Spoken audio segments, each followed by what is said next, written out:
आजको हाम्रो विषय रहेको छ फन्डामेन्टल अफ सर्भिस मार्केटिङको चाहिँ ग्याप मोडल अनि सोर्स अफ कस्टमर एक्सपेक्टेसन अनि त्यस पछाडि गएर सर्भिस फेलियर सर्भिस रिकभरी यतिको बारेमा चाहिँ मैले अस्ति सेकेन्ड पार्टमा भिडियो बनाउँछु भन्दै भिडियो नै बनाउन पाइनँ। सो अब आज चाहिँ पार्ट 2 भिडियो त्यसको च्याप्टर 3 को चाहिँ पार्ट 2 भिडियो है योबाट चाहिँ भनेको 15 मार्क्सको क्वेसन आउन सक्ने सम्भावना रहेको छ, नभए नि 10 मार्क्सको ग्याप मोडलबाट कस्टमर पर्सेप्सन फेलियर रिकभरी यतिबाट यो कस्टमर पर्सेप्सन बुझिसकेपछि यिनीहरू त खासै म आफ्नै तरिकाले लेख्न पनि सकिहाल्यो। फेलियर भनेको के हो, रिकभरी भनेको के हो, यति बुझ्नु पर्यो।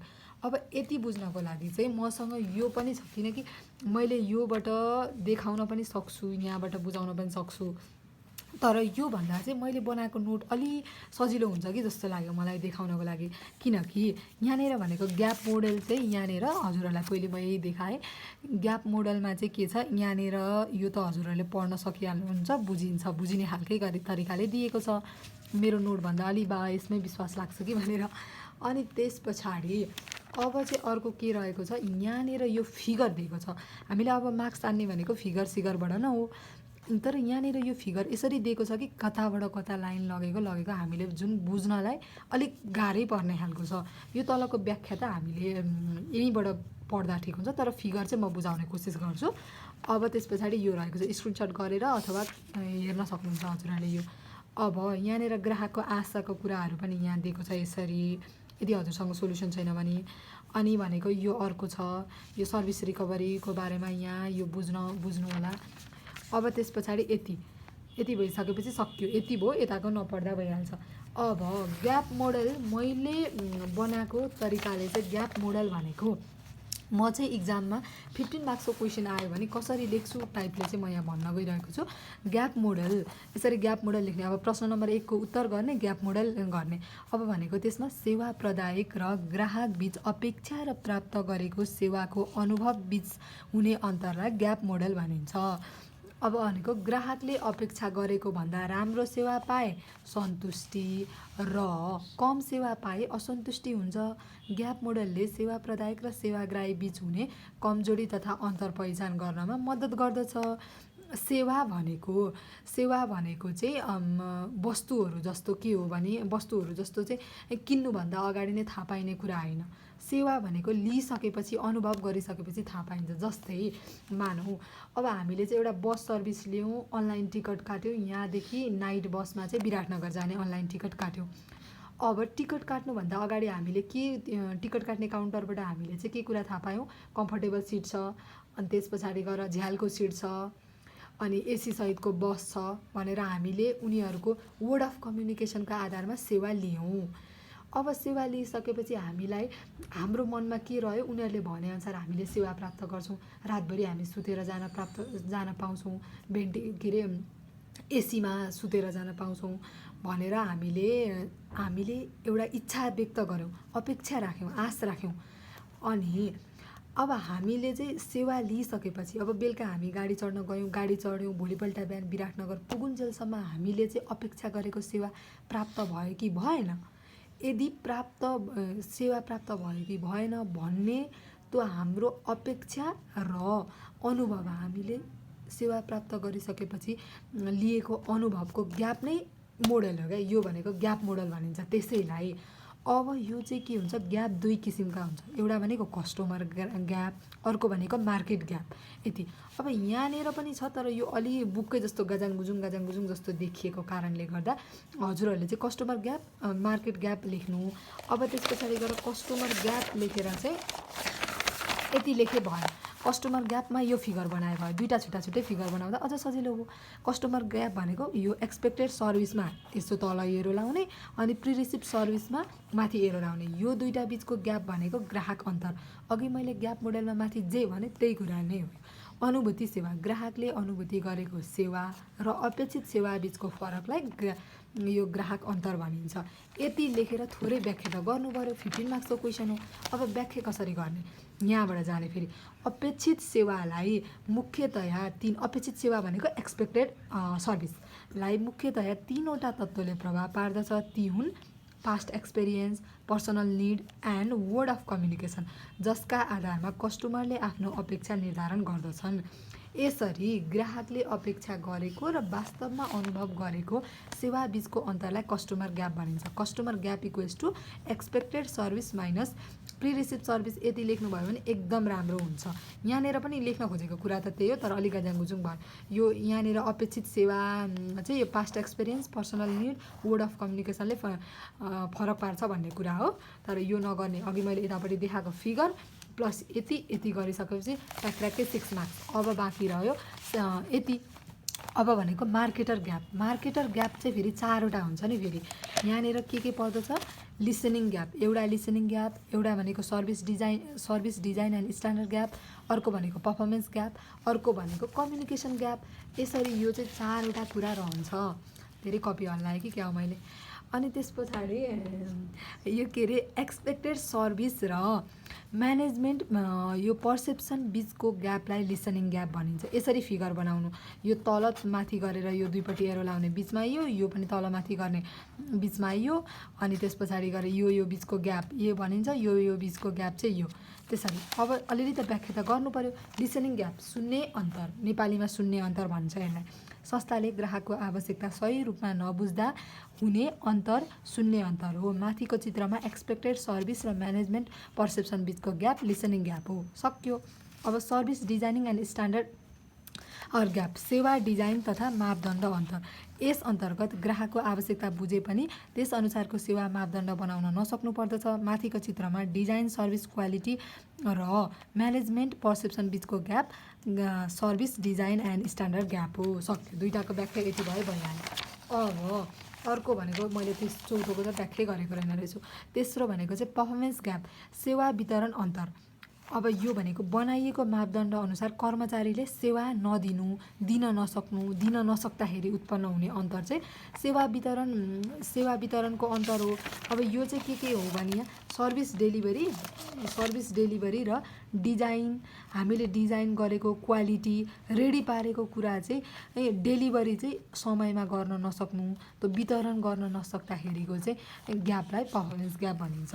अर्को भनेको चाहिँ सर्भिस डेलिभरी र एक्सटर्नल कम्युनिकेसन। सर्भिस डेलिभरी कसले गर्छ? अब हाम्रो सर्भिस डेलिभरी गर्ने विक्रेता, अनि पसले, कम्पनी, होलसेलर, रिटेलर, यिनीहरूले अब जस्तो कुनै कम्पनीहरूले सर्भिस डेलिभरी गरे। अब तर यिनीहरूले के भयो? एक्सटर्नल कम्युनिकेसन, बाहिरी तत्त्व, जसले चाहिँ बाहिरी कम्युनिकेसन, अब के भन्छ, बाहिरी अरूहरूको कुराले ग्राहकलाई कतिको चाहिँ असर पर्छ भन्ने कुराहरू उनीहरूले यादै नगरिकन जस्ट फटाफट सर्भिस डेलिभरी गरे भने त के भयो? ग्राहकको अपेक्षा बुझिएन। यहाँ ग्राहकको अपेक्षा नबुझिसकेपछि बाहिरी वातावरणमा ध्यान नदिइसकेपछि त ग्याप आउने भयो। त्यही बिचको ग्यापलाई चाहिँ के भनिन्छ? Communication gap. यति लेखिसके पछाडि थोरै निष्कर्षमा यसरी ग्याप मोडेल भनेर यसरी सेवा प्रदायक र सेवाग्राही बिच हुने कमजोरी अन्तर पहिचान गर्नमा चाहिँ ग्याप मोडेलले मद्दत गर्दछ भनेर लेखेपछि ग्याप मोडेलको बारेमा भयो।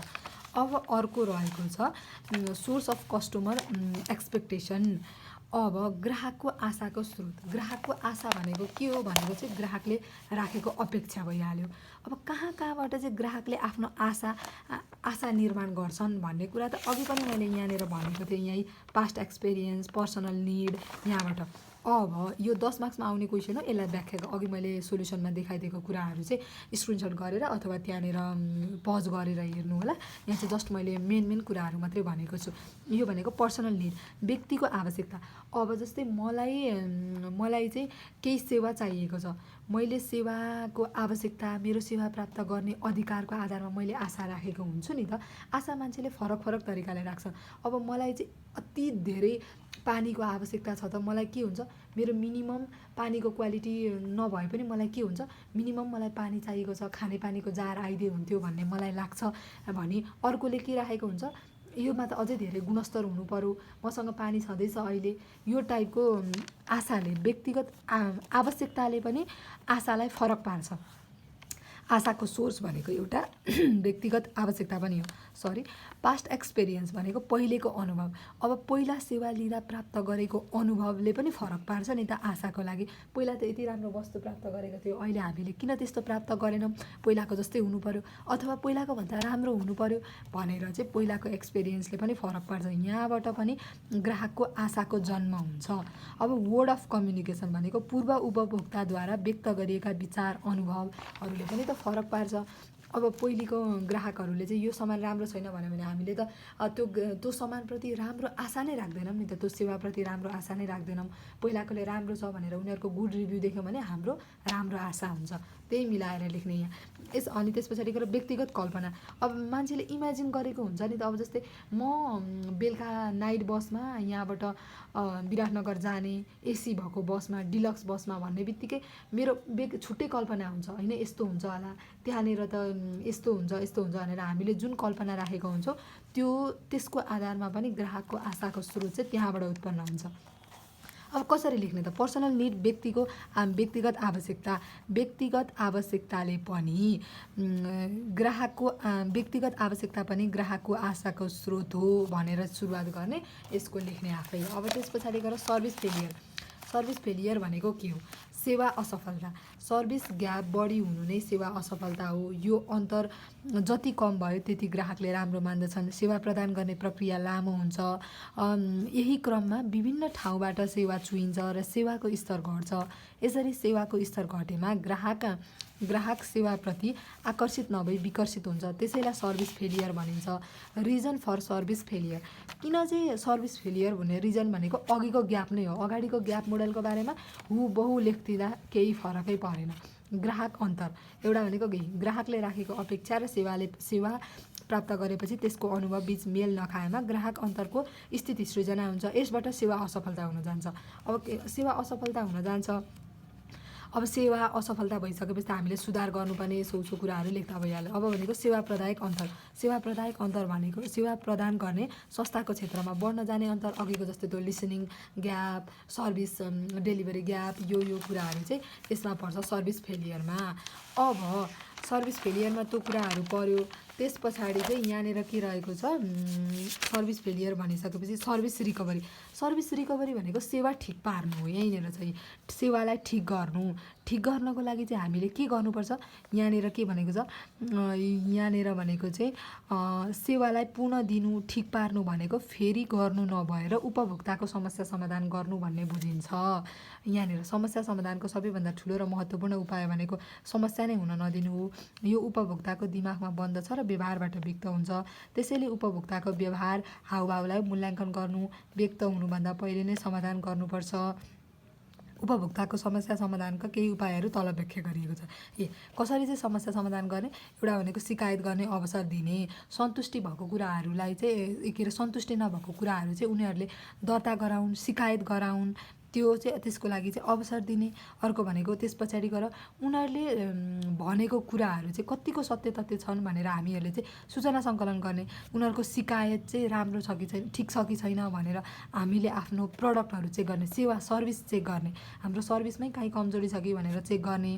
अब उनीहरूले प्रदान गरेको असन्तुष्टि, शिकायत भनेको असन्तुष्टिको समाधान गर्ने। अब हामीले सुधार गर्ने सुधारको प्रक्रियाहरू अपनाउने। अब सुधार मात्रै गरेर भएन, त्यसको निरन्तर फलोअप हुनु पर्यो। अनि त्यस पछाडि केले प्रभाव पारेको छ भनेर चेक गर्नु पर्यो। अनि सन्तुष्टि बनाउने। यसरी चाहिँ ग्राहकहरूलाई सन्तुष्टि बनाउन सकिन्छ यति प्रक्रियाले। संस्थाभित्र र बाहिर उचित सञ्चारको व्यवस्था मिलाउने। अब अहिलेको जमानामा त सेवालाई प्रभाव पार्ने मुख्य तत्त्व भनेको सञ्चार छ। अब यो डिजिटलाइजेसनको माध्यम बढे सँगसँगै, एमआइएसको माध्यम बढे सँगसँगै चाहिँ सञ्चार एकदम इम्पोर्टेन्ट रहेको छ आफ्नो सर्भिस रिकभरी गर्नको लागि। अब कुनै समस्या कसैले अनलाइनमा दर्ता गरे, भौतिक रूपमा नै दर्ता गरे भने पनि हामीले अनलाइनमा चाहिँ यो समस्यालाई हामीले यसरी समाधान गऱ्यौँ, अब हजुरहरूले यसरी सेवा प्राप्त गर्न सक्नुहुनेछ भनेर अनलाइनमा आफ्नो सेवा आफूले गरेको सुधारका कुराहरू राखेमा चाहिँ बढी ग्राहकहरूलाई आकर्षित गर्न सकिन्छ।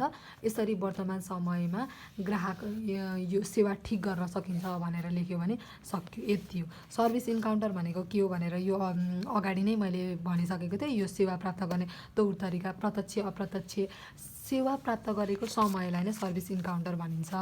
यति कुराहरू भयो। यो ल एकचोटि म यो सर र यो देखाइदिन्छु। यो के अरे सोल्युसन बुक।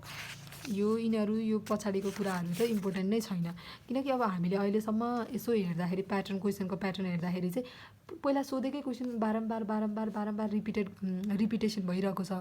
त्यसको कारणले गर्दा इम्पोर्टेन्ट भनेको ग्याप मोडल, अर्को भनेको सोर्स अफ कस्टमर, यो के अरे यो एक्सपेक्टेसन, यति कुराहरूलाई व्याख्या गर्ने दुईवटा। सर्भिस फेलियर भनेको के हो? अब हामीले ऊबाटै सेवा असफलता भन्ने बित्तिकै आफै मिलाउन सकिहाल्यौँ। अब भनेको सर्भिस रिकभरी, सेवालाई चाहिँ कसरी ठिक पार्ने भन्ने कुरा त्यति हो। अब अरू त केही पर्दैन, यति भए हुन्छ। हाम्रो च्याप्टर 3 सकियो।